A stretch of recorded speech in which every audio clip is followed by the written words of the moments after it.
First of all, congrats to Mr. Governor on his re-election for the second term.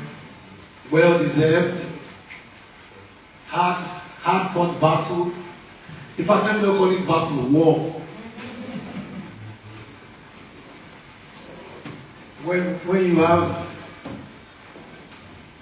17 governors, 50 senators, House of Rep, I don't know how many they were, against one man, and he came out victorious. God is good. To the Osun people that not only voted for us, but stood their ground, defended their votes from the polling units all the way to the local coalition centers, then from there to the big coalition center that stayed up, stood outside, and the love, I can't remember how many times I cried that day because the love was amazing. And this should be, my uncle, the governor, should be an example to all other government officials out there and governors. It shows that if you work well for the people will work well for you. No matter what. They brought everything they could have used. And it didn't work. Because the people were with us and God. I'm very excited for these next 4 years for my uncle. You know, look how Osun is already thriving already. You know, so I can just imagine the plans, you know, for the next 4 years. But I really want to thank the Osun people, you know, for standing by the Adeleke, standing by my family, and you know, making sure, you know, we got re-elected. With all the intimidation, all the vote buying they did, you know, what didn't they do? You know what I'm saying? And I remember somebody called me, somebody was talking to me about the election, I think a day before, and the person said, it would be a miracle for us to get re-elected. To be a miracle. I love the person too. But anyway, we have so much, you know, future plans for the state. Myself, the chairman of the Sports Trust Fund, I wanted to do a lot of things, but I actually wanted to wait for the election to, you know, pass by. I know during the campaign you were saying, I'm the chairman of the Church Trust Fund and I've not done anything, blah, blah, blah. I've not done anything, but we're almost done with the stadium. You know, I'm actually going to go and visit the stadium today. You know, there are plans to also build a recreational center for the youth, which will involve football fields, you know, swimming pools, paddle, tennis, basketball, track, everything sports, you know what I'm saying? So that's another project that I'm looking forward to. And most importantly, my job, a concert that we're meant to do my last tour.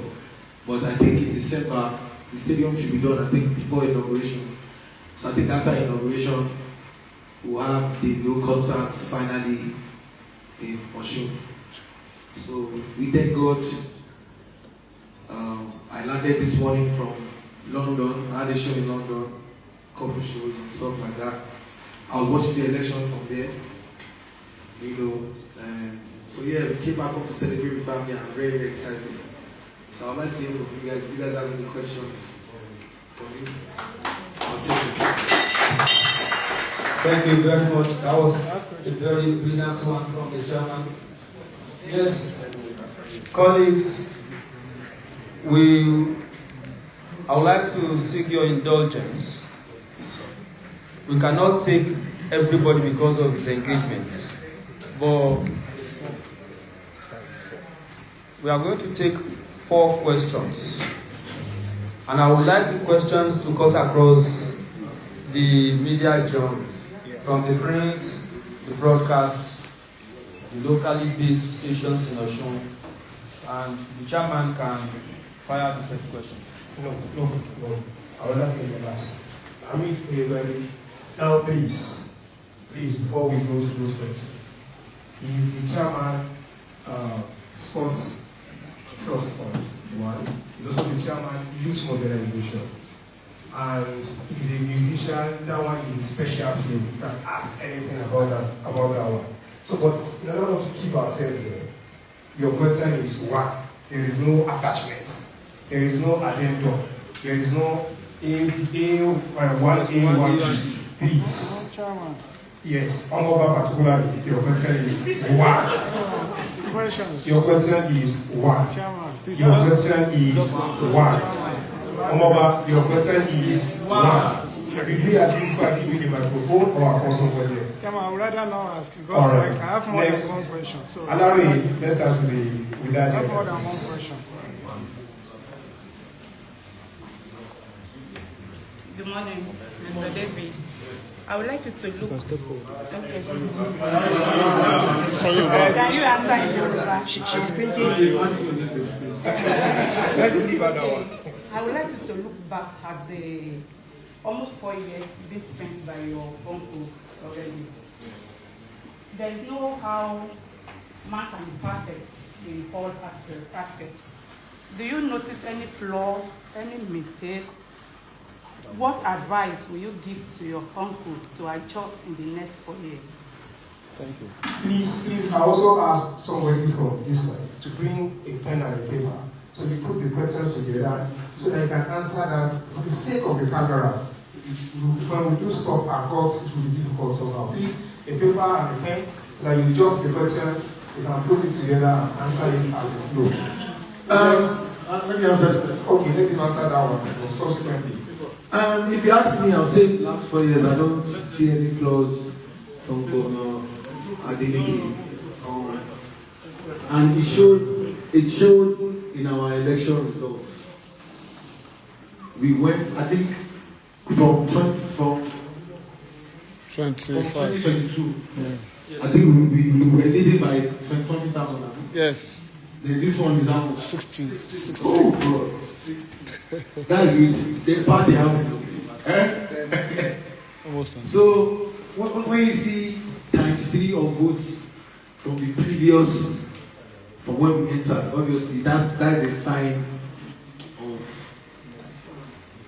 of the people accepting that the governor has worked well. So I don't think that there's any flaw, if you ask me. But if you ask me, should we do more? Of course. We are learning every day. The governor has an extra 4.5 years, to complete the dream. If you go around Osun right now, I know how many people,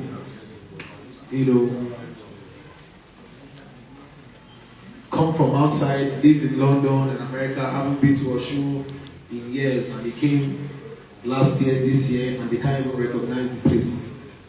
So shout out to the government, man. No flaws on my side. That's it. Number 2 is the central. Number 3 is the only.